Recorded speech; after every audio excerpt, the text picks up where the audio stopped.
여러분 안녕하십니까? 2018년에 처음으로 교육부에서 대학 전공별, 즉 학과별 졸업생의 취업 통계를 발표했습니다. 요즘 대학을 졸업해도 취업이 안 된다, 취업난이 심하다, 이런 말을 많이 듣는데, 이러한 취업 현황을 통계를 잘 보면 중고등학교 학생들을 둔 여러 학부모님들 도움이 될 것으로 생각되어서 이 동영상을 만들게 됐습니다. 저는 미국에서 돌아와서 30년간 교수 생활을 통하여서 여러 가지 듣고 또 느낀 그런 개인적인, 여기서 말하는 것은 개인적인 사견임을 밝혀드립니다. 미국의 경우를 한번 봅시다. 그럼 미국의 경우는 처음 대학 입학할 때부터 취업을 염두에 두고 입학을 하는 경향이 대단히 많습니다. 제가 미국에 있을 때 에너지 크라이시스가 일어났어요. 휘발유 값이 2배, 3배 뛰고 이러니까, 그러니까 석탄을 많이 쓰게 되잖아요. 그러니까 마이닝 엔지니어링, 광산공학을 학생들이 확 모이더라고요. 그 다음에 석유 탐사를 많이 해야 되잖아요. 그러니까 지오피직스, 지질 탐사, 이쪽에 또 학생들이 많이 모이더라고요. 뭐 이런 것이 반드시 꼭 바람직한 건 아니지만, 그래도 입학 때부터 취업을 염두에 두고 입학을 하는 것이 좋지 않겠나, 이런 생각을 합니다. 우리나라 보니까 요즘 중1 때부터, 중2 때부터 좋은 대학을 잘 진학하기 위한 준비를 한다, 이런 말을 하더라고요. 얼마 전에 중1을 둔 학부모를 만나서 그런 얘기를 들었습니다. 여러분, 잘 준비를 하시는 것이 중요하다고 생각합니다. 저는 여러 곳에서 4차 산업혁명에 대해서 강연을 많이 하는데, 그때 이 플랫폼 비즈니스에 대해서 얘기합니다. 뭐 구글이나 페이스북, 에어비앤비, 이거 전부 다 서비스업이죠. 그러나 서비스업만으로는 나라가 강해진다고 볼 수 없어요. 잘 사는 나라들을 보면 대부분 제조업이 강한 나라가 잘 삽니다. 그래서 저는 공학 전공에 대해서 우선적으로 얘기하겠습니다. 물론 또 저도 개인적으로 공학 전공이기 때문에 그런 것도 있을 수 있습니다. 자, 한번 1위를 한번 살펴보십시다. 제가 이런 작은 이런 표를 하나 만들어 봤습니다.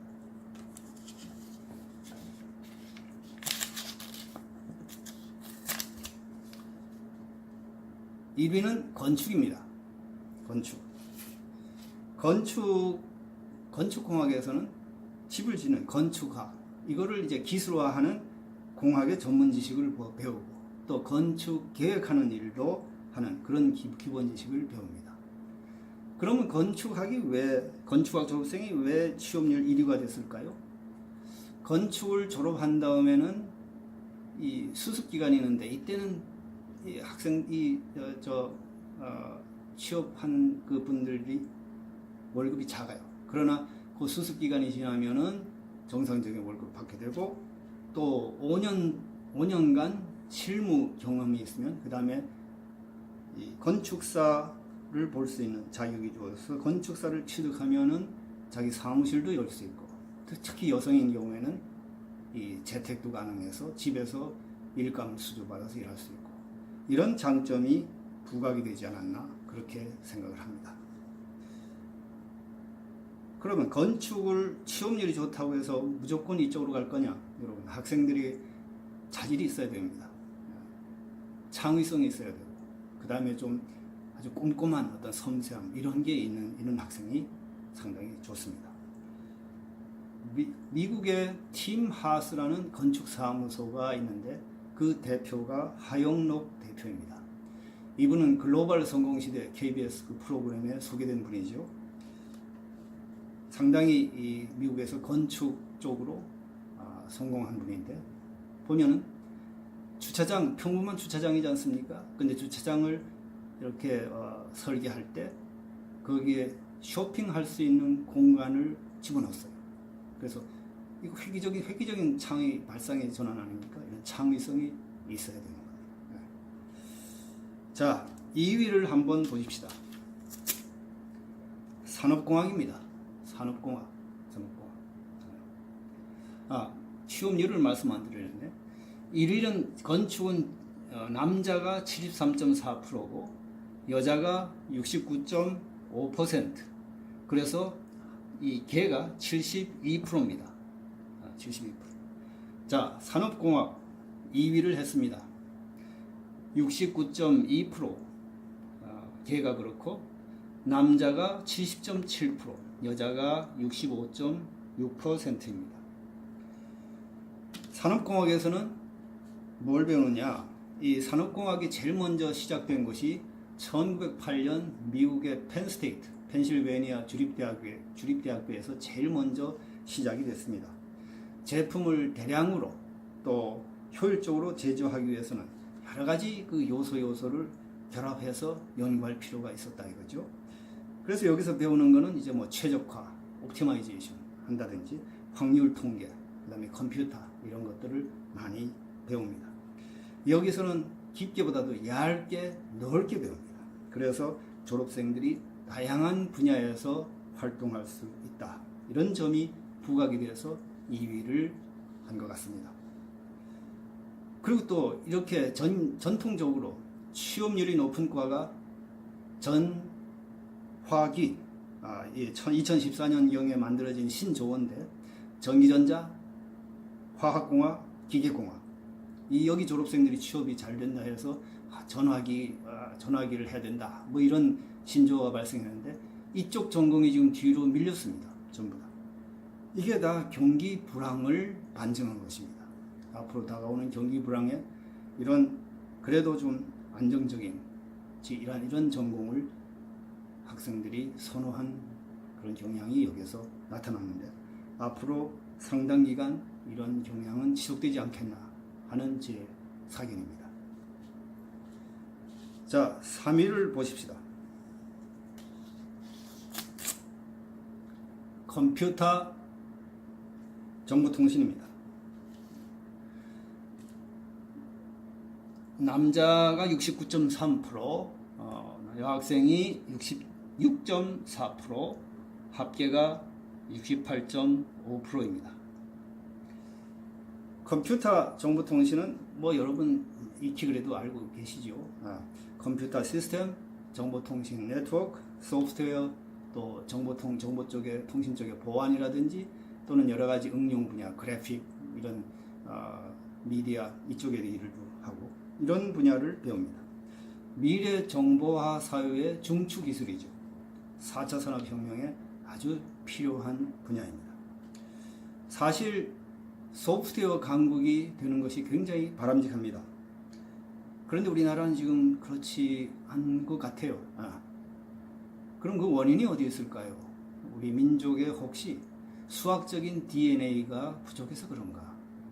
인도 경우는 굉장히 이런 수학 쪽에 재능이 많은 학생들이 젊은이들이 많아요. 민족이.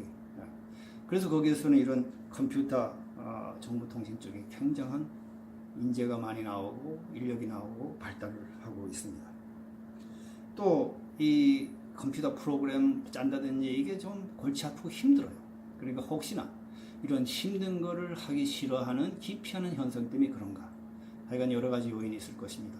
또 하나의 요인은 소프트웨어 업체가 대부분 좀 이렇게 작은 업체들이 많아요. 그러다 보니까 급여 수준이 초봉이 높지 않습니다. 이것도 하나의 원인이 되지 않나 그렇게 생각합니다. 그러나 미국의 GE, 제너럴 일렉트릭 여러분 익히 아시죠? 백색 냉장고 만드는 아주 유명한 회사죠. 이 회사가 이제는 더 이상 그런 가전 우리는 안 한다. 에너지 소프트웨어로 주 사업 목적을 이제는 이런 걸 하겠다. 이와 같이 그만큼 소프트웨어가 중요합니다. 우리나라도 이런 쪽으로 앞으로 많이 발달해야 되겠다고 생각하며 또 이런 컴퓨터 정보통신을 공부하는 전공하는 학생들이 많이 배출되었으면 하는 개인적인 바람입니다.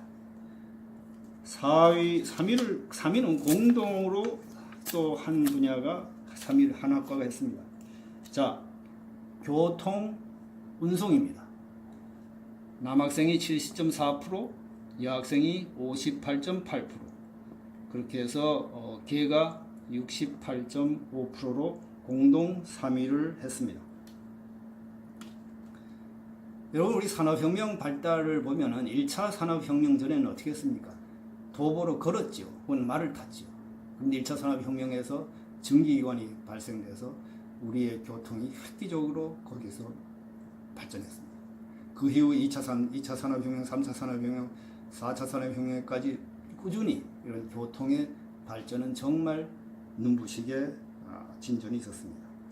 그래서 이런 그 교통, 또 물류, 운송 이런 쪽으로 앞으로 또 많이 연구돼야 되고 이쪽으로 많은 학생들이 배워서 사회에 나와서 공헌하면 좋지 않겠나 이런 생각을 합니다. 4위는 여기에 1위에서 10위까지인데 여기에 없는 그런 이 분야들, 그런 공학 분야가 기타에 들어가게 되고, 그래서 남학생이 69.6%, 여학생이 63.3%, 계가 68.1%로 68.1%입니다. 자, 그러면 5위를 한번 살펴보십시다. 5위는 정밀 에너지입니다. 정밀 에너지. 남학생이 67.4%, 여학생이 66.9%, 그래서 합계가 67.2%입니다. 여기에서 이 합계가 반드시 요 둘의 이 산술적인 이 평균이 아닙니다. 남학생들이 대체로 많아요. 공학에는. 그리고 이제 여학생들이 적지 않습니까? 그래서 그런 걸 감안해 가지고 이렇게 계산한 평균입니다. 그래서 이 개가 요거의 단순 평균이 아님을 아시기 바랍니다. 자, 에너지 관련 분야 이쪽은 이 정밀화학과하고도 겹치고 또 화학공학에서도 이런 에너지 쪽을 하고 이렇게 해서 이 에너지 쪽은 정말 우리 사회에 지금 필요한 분야이죠. 에너지 관련 신재생 에너지도 그렇고 우리가 인류가 살려면 에너지 없이는 안 되지 않습니까? 더구나 그래서 이 에너지 쪽은 상당히 중요하다고 보고 또 이쪽으로도 앞으로 많은 학생들이 공부해서 배출되었으면 좋겠는데 이 정밀 에너지가 5위를 했습니다. 나머지 6위에서 10위는 다음 동영상에서 여러분에게 말씀드리겠습니다. 이 채널에 구독 버튼을 누르셔서 다음 동영상을 시청하시면 많은 도움이 될 것입니다. 오늘은 여기까지 하겠습니다. 감사합니다.